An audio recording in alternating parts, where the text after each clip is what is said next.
Let me go to from the beginning. Here we go. So this is the material that we're going to cover. I'm going to talk to you guys about some objectives. This is commercialized entertainment and classification.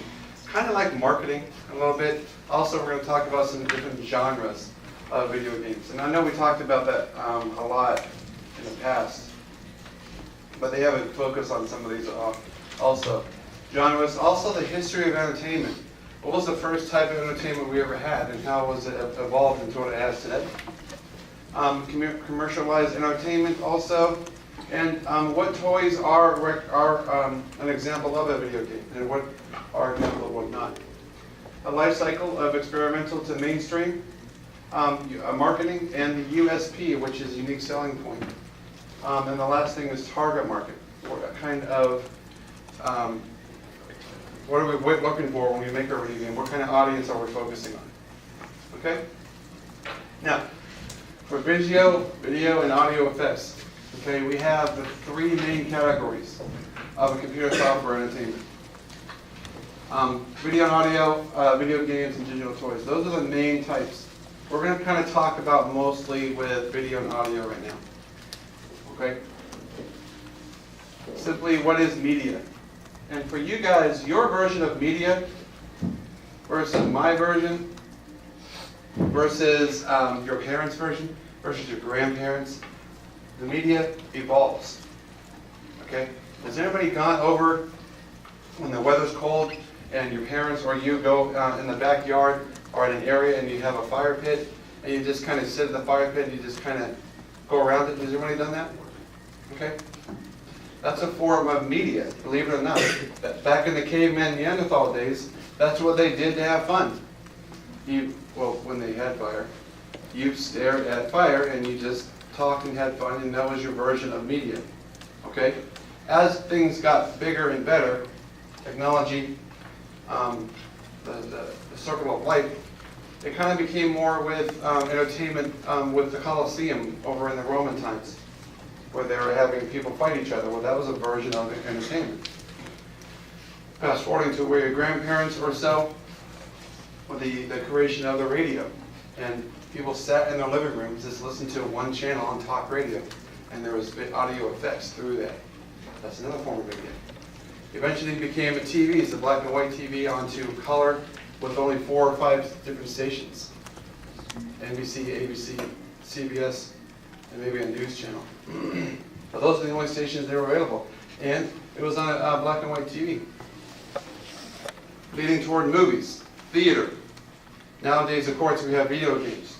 Now we have simulation, and video games are involved with simulation, and simulation helped create movie and theater. All that is the evolution of how media and entertainment has evolved to. Who knows what's going to happen next? Hopefully, it's something that you guys develop and create a huge impact on society. All right. They talk about today what is our version of effects. They have motion pictures, and with the evolution of CGI, computer integrated imaging, movies have begun to be blockbusters. And of course, it's evolving into television. Today, it talks about, before we had DVDs, which is becoming kind of obsolete.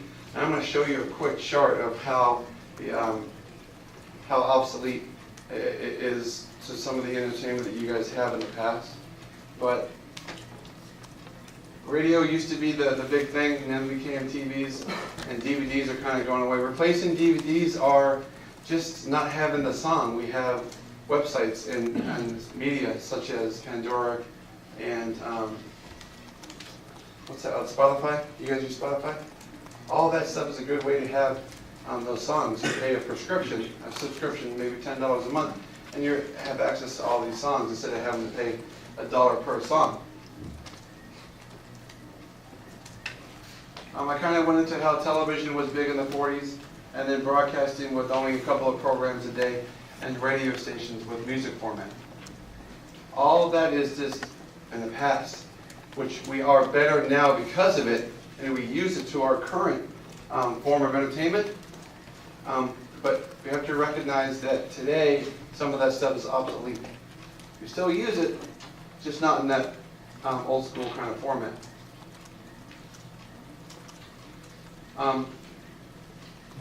Present day we have television, and then several other types of media, including video games. Not to mention our smartphones. We can use our smartphones as television, right? We use our video game consoles as a television. We use those to watch movies, to have things more portable. Okay. Remember, you have access to this site, this presentation. You don't need to type down everything that's on the screen. In the early days of computers, only a couple people had that technology. Nowadays, there isn't really a household in America that does not have a computer.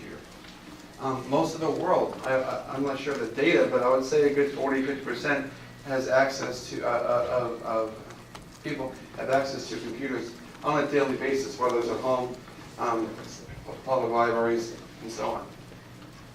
But the old school way, the kind of computers how we have, the towers, the desktops, the more powerful things, those are coming obsolete these days too, because our laptops are becoming the way of the future, to where they're just as powerful, just as involved as creating our data, our spreadsheets, our projects, our animations, and so on. I think there's a model coming up. Here we go. This is a model to show how your entertainment comes and goes. Three main types: obsolete, mainstream, and experimental.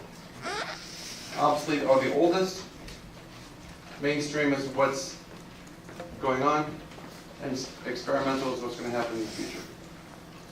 Okay? Cell phones, not smartphones. Cell phones are currently, what are they? Obsolete, mainstream, or experimental? Mainstream. Cell phones, not smartphones, two different things. Remember those flip phones? Oh. You guys around doing those? Flip phones? Obsolete. Is that obsolete, mainstream, or experimental? Obsolete. Those are obsolete, because smartphones have taken over. Okay? VCRs, VHS. You guys know what a VHS is? Yeah. Okay? Those are obsolete. All right, mainstream. Some examples of mainstream.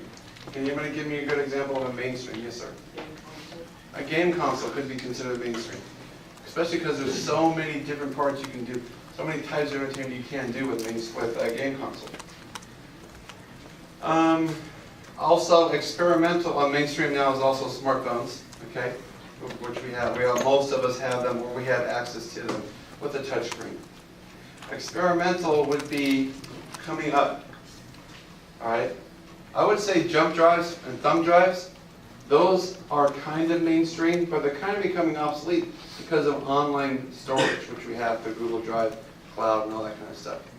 So, maybe a couple of years ago, the experimental was Google Drive and the Cloud, but nowadays it's becoming more mainstream, which is pushing away jump drives and pushing away thumb drives into the obsolete market.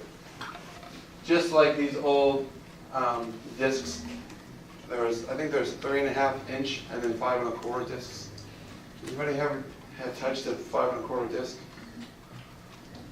Yeah, they're probably worth a lot of money nowadays, the ones that were made decades ago.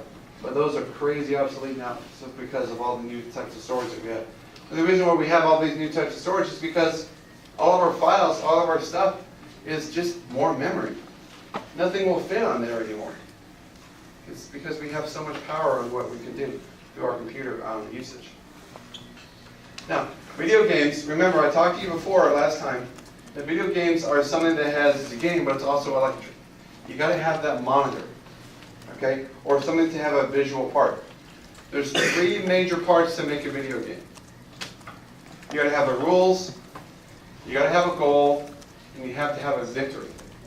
So when you guys are making your games, making your simulations, you got to have those 3 things. That is very important. I guarantee you that's on final exams. I guarantee you that's on multiple years of types of classes. And when you have this basic discussion with people, You gotta make sure you understand that to have a video game, to make a good simulation, a good game, you gotta have those three requirements: rules, a goal, and a victory condition. Okay? Think about it. One of the best games ever, Legend of Zelda, Breath of the Wild, it just came out a year ago. Pretty much all Legend of Zelda games. You have rules. Alright? Link is walking around, you guys get some clothes on, he has to go learn how to fight, and he has to get through these obstacles to get to the end to beat Ganon, which is the main, the bad guy, and save Zelda. Those are the rules. Some of those rules include the ability to jump or not jump, the ability to shoot a boomerang and not shoot a boomerang, the ability to do a certain type of attack. Those are different rules. Okay? You can't just warp over to the end of the game. That rule doesn't apply. Another thing is a victory condition or a goal. Link is trying to save Hyrule. That's the name of the country that he's in with Zelda, the princess. Well, that's his victory. It's the goal. And then the victory condition is when he beats Ganon, the bad guy, when he ends up saving Hyrule for the umpteenth time in the last 50 years. Okay? And the environment is actual, like the Hyrule itself, the dimensions, the game engine. Whether it's in a dungeon, it's outside in the jungle areas, or in the water, or in a castle, that's the environment. Same concept with Mario Brothers. For some reason, most of these games are about some person saving a princess. Well, it doesn't always work that way. Okay, but sometimes that's what works is what you use. Okay, Mario Brothers, same concept. The rules: Mario or Luigi is jumping. He only jumps a certain height, even though it's a lot higher than normal humans. Okay, he's able to swim. He's able to go through whatever this and that. And those are some of the obstacles that he accomplishes. Some of the rules. The game environment with Bowser's castle or a boat or underwater, all that stuff is a part of that too. And the victory is, again, saving the princess. So, all those three things you must have. Any very good, any popular, any created game that has a success to it has those requirements. So when you're making yours, you need to be able to solve those requirements too. Alright, a couple of key terms. Gameplay. Gameplay is where what the player experiences during the game. Okay? What you're immersed into, the feeling you get when you play. That's gameplay. Like, everyone has that. You want that. You want that to be grown and built upon your user. You making the game, you want to sell it, and you want the user to tell people about it, so you sell more. You guys understand? More and more and more and more and more. Gives you the opportunity to make another or a sequel type of game. Okay? Having a graphics display, like a monitor, is an example of what a video game is about. You remember those toys that you had back in maybe 5 or 10 years ago? It was a little pet, and all you had to do was take care of it. Does anybody have stuff like that? A digital toy? Okay, that does not count as a video game because there's no video display. Okay? Yeah, I guess there could be considered some rules. The pet doesn't die. That's a good rule, but really there wasn't really any constraints to that. All right. Also, a pinball machine. All right. And back in the old arcade kind of things, those pinball machines where you just press the button on the side and the ball is shooting back and forth, hitting these obstacles. That's not really a video game because it doesn't really have a video display to it. All right. Handheld devices, computer, monitor, television, those are good examples of games with video. Also, we need to have a user interface. Movements define or fitting the laws of physics. All right? Whatever they are, they have to be consistent. You don't always have a human, Mario or Luigi, jumping 10 times their height. It's physically impossible. But as long as it's consistent in the game, it works out well. Or in games where you're attacking enemies, maybe first-person shooting, with Halo, Doom, etc., you're not changing up you're not changing up how it works out on different laws of physics. As long as it's consistent, that's what the user interface is about. Now, we talked about different genres of a game. We have tons. Adventure, action, racing, sport, first-person shooting, puzzle. There's tons. What I want you to focus on is 3 key ones. Okay? First-person shooting. All right? An example of that would be Halo or Doom, which you just said. Puzzle games. An example of that would be Captain Toad. Remember him? About a year and a half ago, he came out with a good game. When you're solving these 3D puzzles to save Toad Ed. For some reason, you're always saving a girl. It should be switched around sometimes. And I also want you to remember role-playing games. Those are the ones where you can start. It lasts a very long time, hundreds of hours of gameplay sometimes, and it builds strategy, problem-solving skills. Very good with motivation on succeeding as an individual, becoming more intelligent. That's what a big part of role-playing games are about. Okay. But first-person shooting, a lot of that's about with hand-eye coordination, reflexes. Puzzle games are good with both hand-eye coordination, memory, and muscle memory, and brain extremities. So those 3 genres are big with the growth of an individual, especially a young adult or an adolescent. I want you to remember those 3 as much as possible. Here's just a chart about showing what a game has. Remember, you need 3 things: rules, a victory, and a game environment. That chart is available to you. I recommend you guys always remember you need those 3 things. When you're making your games through our Visual Basic program, object-oriented program, I need you guys to remember you have to have those rules, have a nice environment, a cool environment, and also a victory condition. You get a reason for that player, that user, to want to go back and play. You want that adrenaline rush at the end, sense of accomplishment. I talked about this digital toy. A digital pet is an example of just a toy. It's not a visual. It doesn't have a video display to it. So it does not really have a structured set of rules.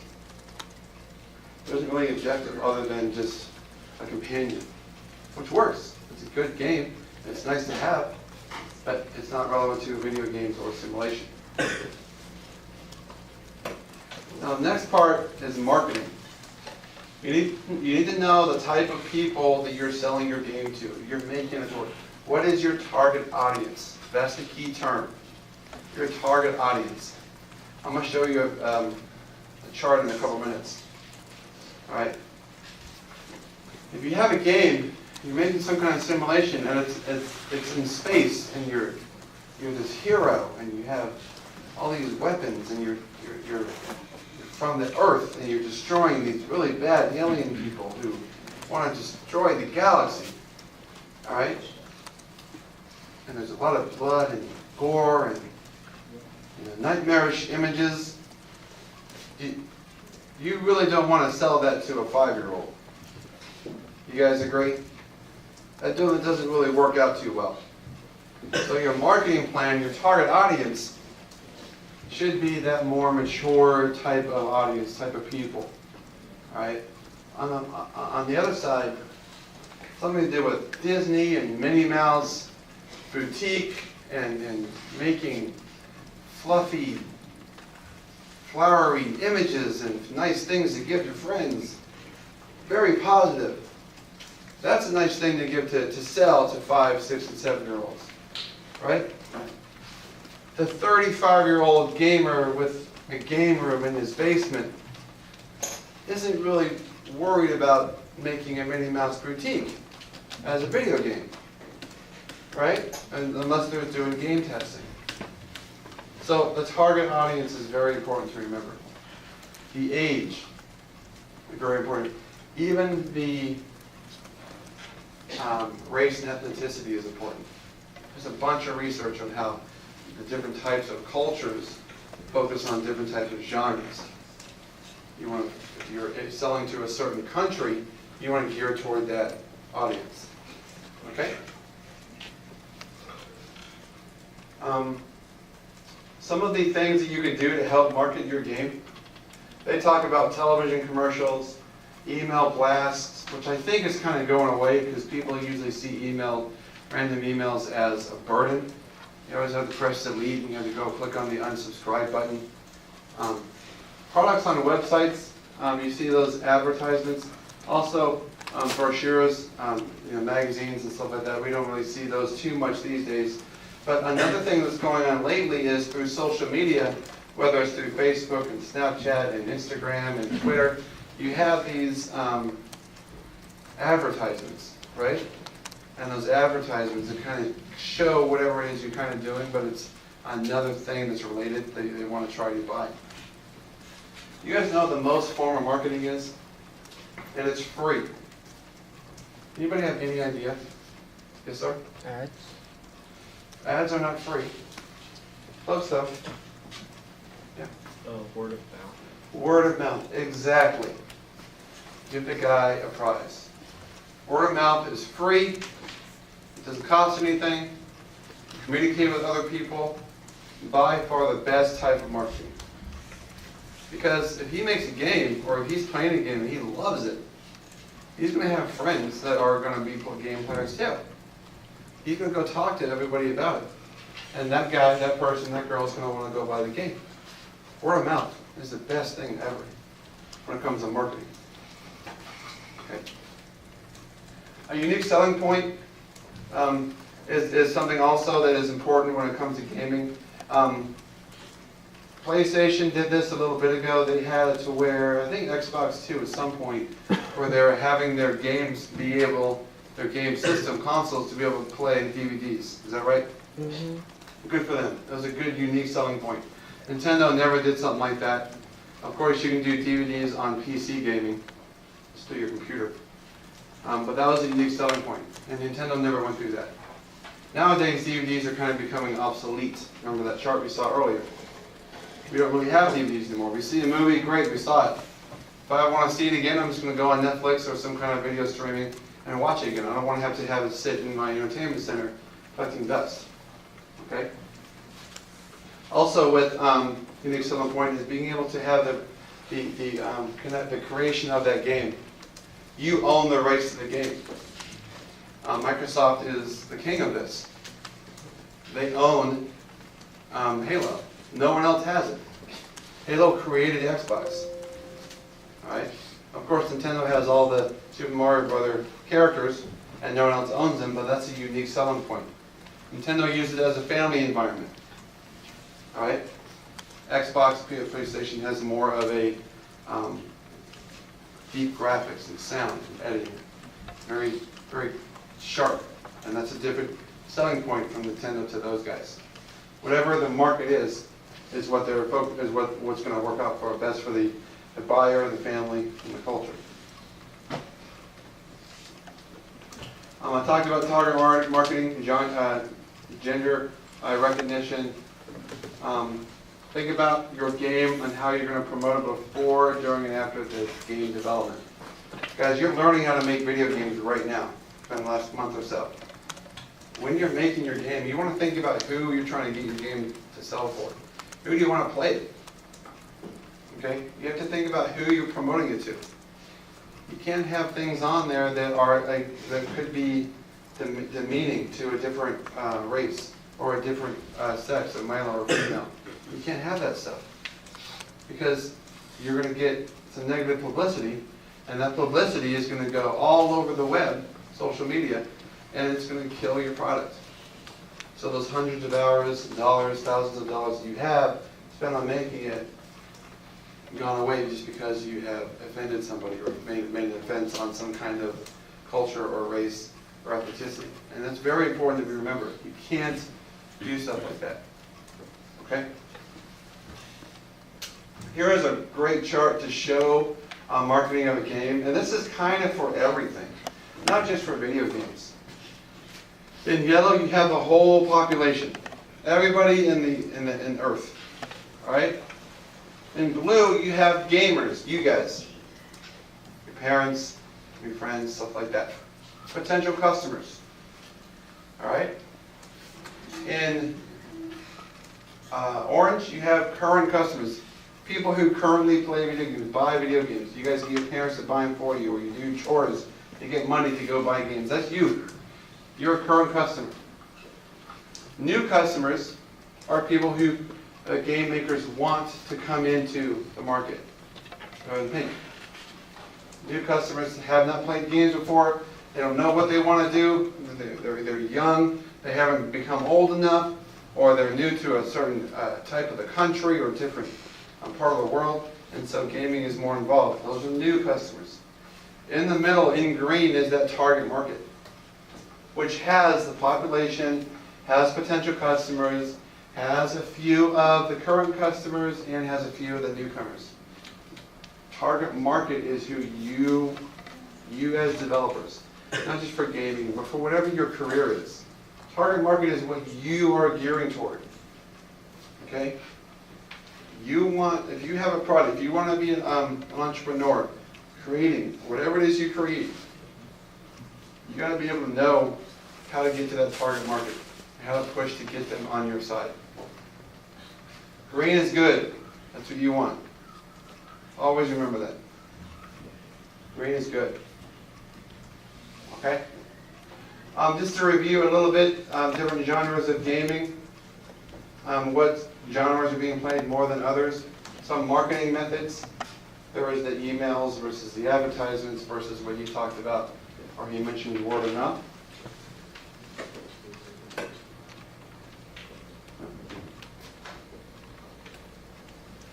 Okay.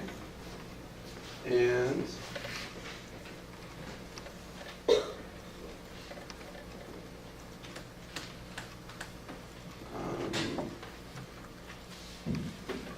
that was the last one. Okay. So, just to review, we have different genres. We have the marketing.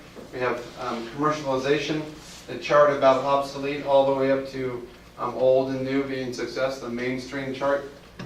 We need to make sure we remember those types of key terms, characteristics of the video game that we're making. Okay, guys? Does anybody have any questions?